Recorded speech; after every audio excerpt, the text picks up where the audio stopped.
What am I? How is it possible to be wise without realizing the answer to that question?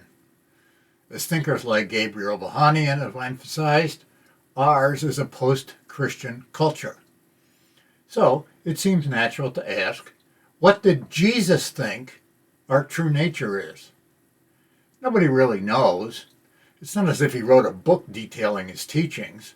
All we have today are some accounts written down decades after his life. Furthermore, according to Hawkins' map of the energy levels of consciousness, his teachings were directed towards members of a very different culture whose average level of consciousness was well below ours. I think Eckhard Tolle's interpretation of what Jesus thought our true nature is helpful. For example, see his YouTube video entitled Beyond the Mind's Clutter. Shockingly, at least to those concept mongers among us, the key to being wise or living well is to let thinking subside. The way to wisdom is deliberately to withdraw from thinking. That results in presence. Being present is alert awareness without thinking. For example, look at the sky, which is to look at spaciousness. Jesus used that analogy. Sky is heaven.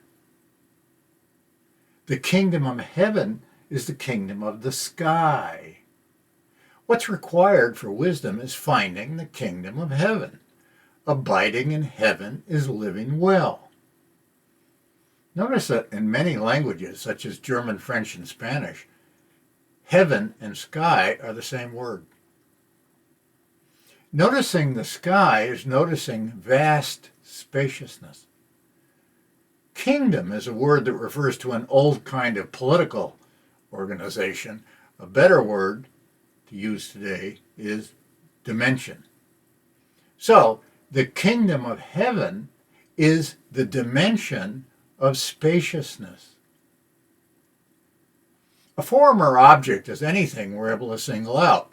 The answer to the question, which one am I thinking about, is always a form or object.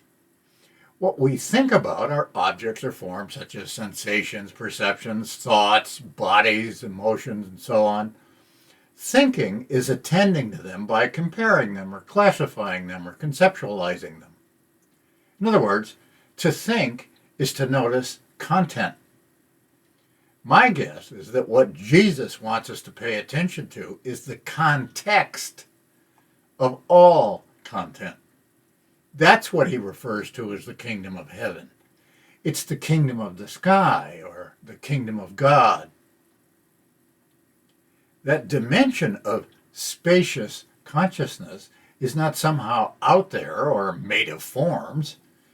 It's the pure awareness itself that makes object consciousness possible. Noticing it requires letting go of object consciousness. Luke chapter 17, verses 20-21 of the New English translation of the New Testament.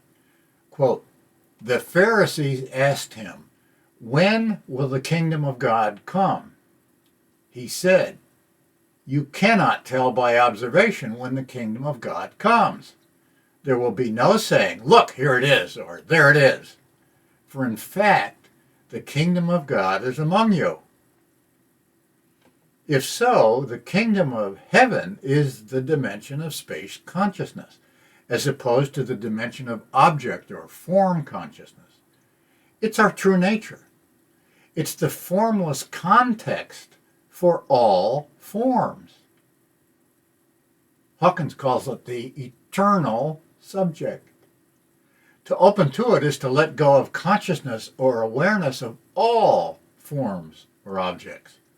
To do that is to realize our true nature, what we are, essentially.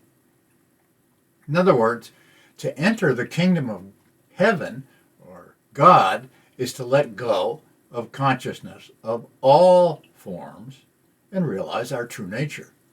It's available right here and right now. It's senseless to suppose that we could somehow do that in the past or in the future. Jesus said, Matthew chapter 16, verse 21, quote, "If anyone wishes to be a follower of mine, he must leave self behind," end quote. He says the same thing at Luke chapter 9, verse 23. What does leaving self behind mean? He tells us. Matthew chapter 16, verse 16, quote, "What will a man gain by winning the whole world at the cost of his true self?" End quote. He says the same thing at Luke chapter 9, verse 25. Our false self is our worldly self, whereas our true self isn't. Either we live our lives focused on ourselves or we don't. A self is an object or form composed of sensations, perceptions, thoughts, emotions. In other words, all your experiences. They are all forms that may be thought or conceptualized. Your set of forms is your worldly self. When we live focused on it, we try to get what we like and to avoid or lose what we don't like. That's the way of the world. Obviously, it's not the way of selfless living. Jesus wants us to get past our selfish attachments and realize our true self. Either we choose the worldly way of the self, or we choose the heavenly, selfless way of formless spaciousness. Since we can think about it, obviously our false self or ego or person is an object or form. The more we focus on it, the more we attend to it, the less we focus on or attend to the divine dimension, the kingdom of God, which I usually refer to as formless being with a capital B. Until we realize the value of letting go of all selfish, worldly concerns, we fail to live well. Our lives remain hellish rather than heavenly. The more we let go of selfish attachments, the better we live. Like all sages, like all those who live well, Jesus is trying to get us to focus on living better and more wisely. The way to wisdom is the way of non-attachment to all forms, including and especially attachment to the false self. That's the only way to genuine love and joy and the peace beyond conceptual understanding. If you found this helpful, please like it. Feel free to leave a comment or a question.